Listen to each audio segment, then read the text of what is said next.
Hello everyone.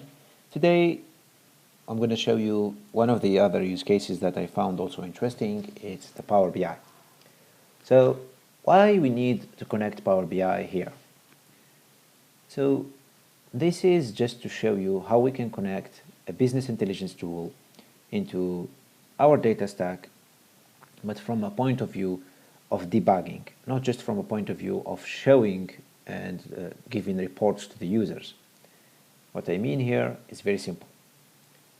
We have already the model lineage that show us the different transformation of our data, the column lineage that show us the transformation per column, the data catalog that maps all what we have already in our project and give us a ready to use report, give us a functionality to create data contracts if you want.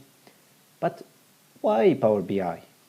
Power BI basically is, as an analytics engineer or data engineer, you are trying to refactor or you are trying to ingest new model, or anything you are trying to do is related to a certain models that they are live already in Power BI. You don't want to waste the time going back and forth between you and the business and the Power BI developer about how you're going to do this and what should be happening in the next few months. What this tool will offer you, it will offer you gain of time. Basically, this Power BI will be able to connect to your manifest.json.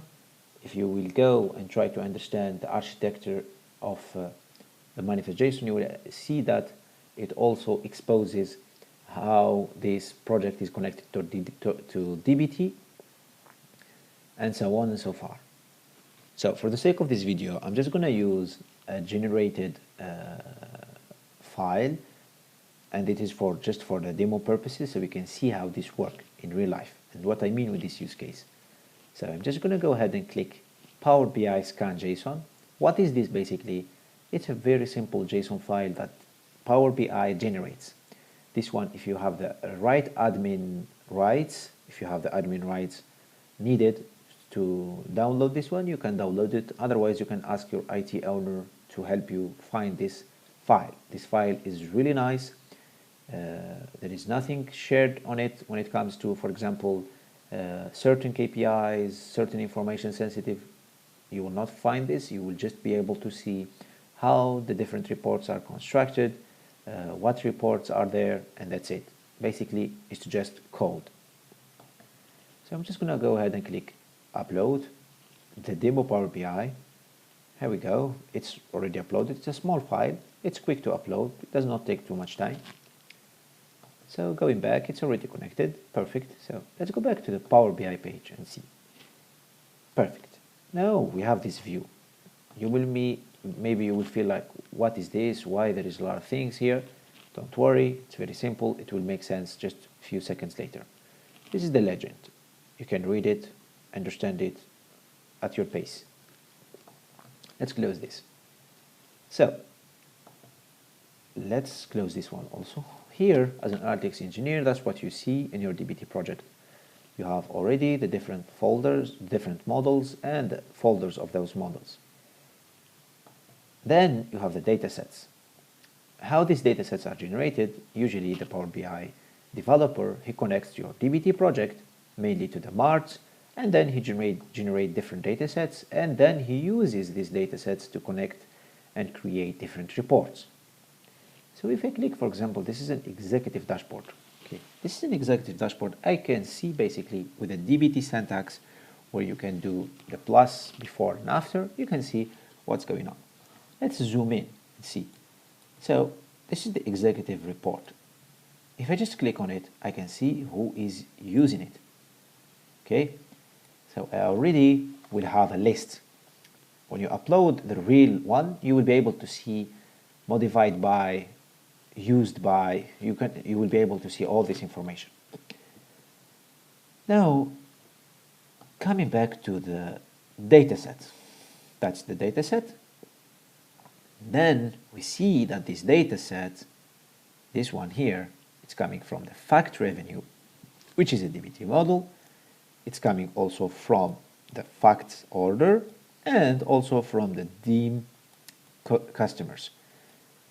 As you see now, we start having that vision. This is our DBT project here, and this is Power BI. So basically, we can understand what's going on. Of course, you can ask the AI to help you find things that you don't want to waste time on it and looking at this one by one. If their project is big, we have the slash commands here as you see. And I would like to remind you that using the same API key, we will be able to use this as well.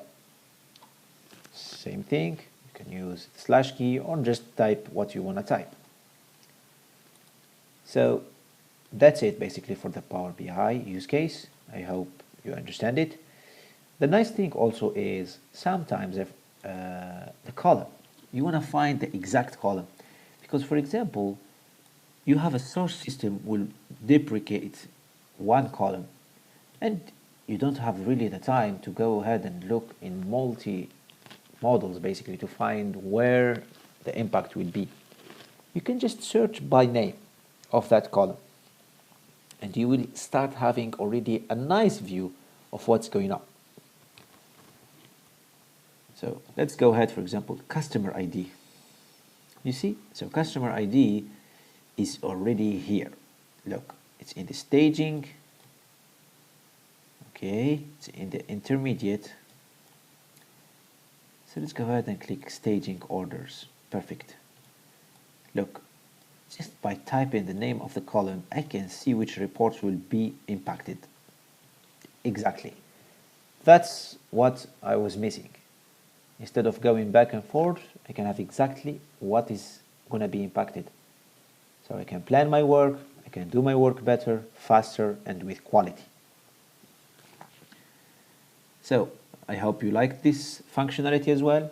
Thank you very much for your time and see you in the next time.